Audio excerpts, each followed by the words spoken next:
Good night, Dr. Solomon. Thank you so much for coming. Good night.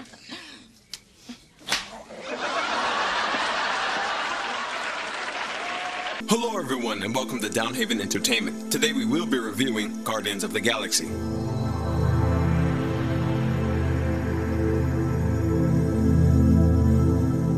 Hey, what do you know? Another Marvel movie. Even more characters I never knew or cared about making the headlines and making it big in the silver screen. Warner Brothers and DC, what's your excuse for not having a Flash movie or a Wonder Woman movie? Look, DC, I'm on your side, but man, Marvel is kicking your butt. But anyway, let's get into the movie. Let's talk about what worked for the flick. The humor. Well, the humor was okay. It had me laughing. Not once in this movie did the jokes feel forced, and this team behind this movie knew how to balance drama with comedy. It wasn't laugh out loud funny, but it did make the movie feel more fun. Thumbs up. The sense of adventure.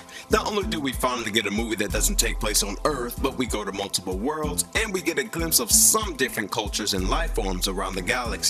And the designs of some of these worlds were slick. It wasn't anything new or groundbreaking, but the worlds that it took place in were fully realized and nothing felt out of place or nonsensical. The cast. From Chris Pratt, we get really good acting from this guy. He nailed the character that he was supposed to be playing. He had the looks, he has the charisma, he has the posture down to a T. And the dialogue that was given to this character of a likable, egotistical person, I don't think you could have chose a better person to play this role. And if I didn't know any better, he might be like this in real life. Superb job. David Bautista, the Animal. Talk about awesome casting. He's a very simple character. He doesn't have much dialogue, but he was just great. It's something about Bautista. I think the less he talks in the movie, the better he is in the role. And this role was just perfect for him. He has some dialogue, but it's just simple and very straight to the point, doesn't require much range. And who else better could play this part? I mean, it was just perfect for him. Thumbs up. Karen Gillan as Nova. She was great in this role. She wasn't much of a character because, you know, she's a villain in a Marvel movie, so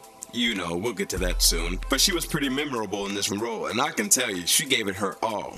And she was freaking hot. Look, I know you humans think that this is the only definition of hot, but man, let me tell you. Look, this is what a sexy woman looks like on a planet you humans call Kepler-61b. The life forms from there call that planet Kelek-Slosh-Doof, and let me tell you, they got some hot chemifels there, or females. This chick and her makeup looked very similar to their species, and when I found out she was half robot in this movie, let me tell you, she got this robot sprung.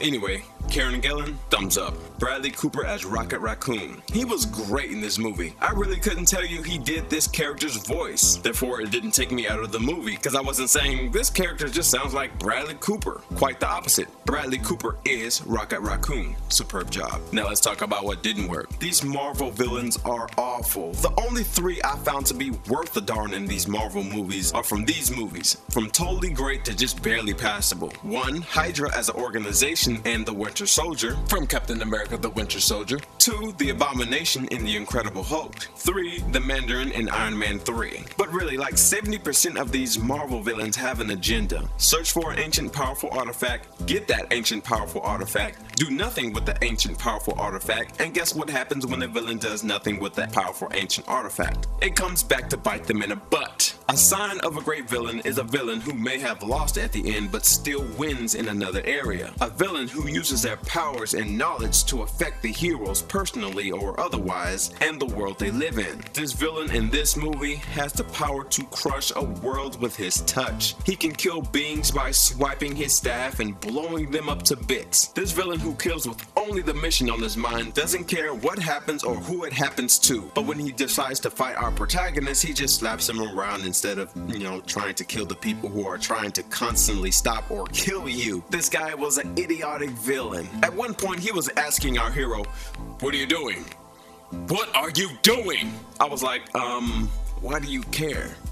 Why do you care? Just swipe your staff, kill him and everyone else you set out to kill. Quit worrying about him. And of course, these movies built up the villain as this powerful being with powerful artifacts and does nothing with the knowledge or the power. Look, I say either let these villains unleash their full potential to the point to where these heroes have to use their heads instead of their brawn, blowing up stuff and fighting all the time, constantly charging at a being with infinite power like morons. I mean, I'm serious, these guys were like a moth to a flame. They just get swiped and come right back, thinking they could just come back and beat them up.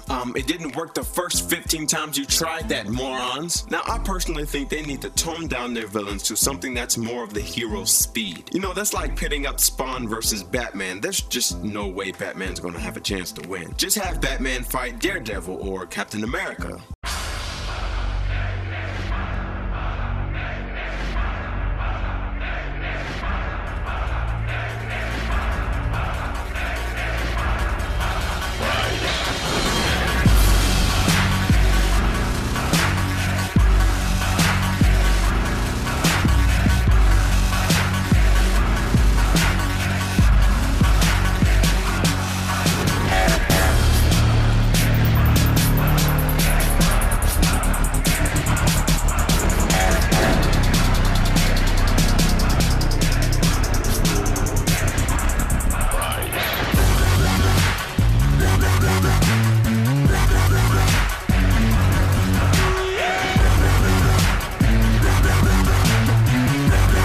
The orchestral score was great when it comes to the main theme music for the Guardians of the Galaxy. But when it comes to the action scenes and whatnot, we need something less generic and boost up that music. Music amplifies a situation, so when the adventurous chase scene comes on, make that music match the situation. Turn up that music, bring up the brass, take out that digital sound everyone uses, that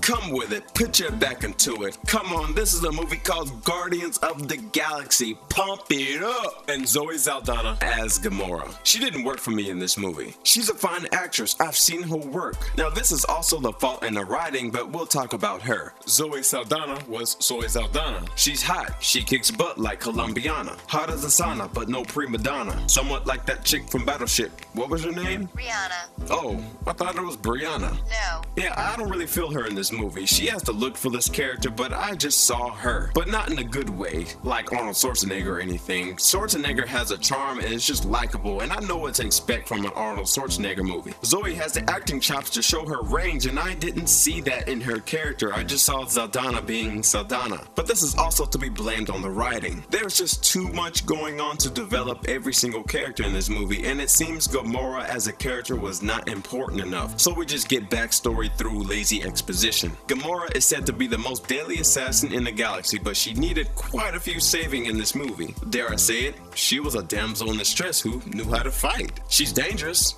when the plot needs her to be. I mean, come on, she couldn't handle two guys in this movie that were pinning her down. The most deadly assassin, my butt. And as I said, there was just too much going on for me in this movie to really care. Just too many characters to introduce. I would have toned down the villain for this introduction of this franchise. I would have been fine with the Collector who has a powerful henchman. That's fine. Then go to this awesome, powerful guy in the next movie as things escalate. Overall, I'm not disappointed, but as I said in my Captain America review, hopefully this sets a new standard for Marvel superhero movies. I know it did for me. The standard is now set. I'm a robot of my word, so the bar is set. It was fun, funny, had a sense of adventure, and most of all, it took a risk on putting characters that are relatively unknown and just making the dang movie because they can and understand the risk is what movie making is all about. These guys understand if you get great writers and great directors who knew what they're doing, you can make any concept work, and I respect the heck out of that. But my criticism stands, so after seeing this movie,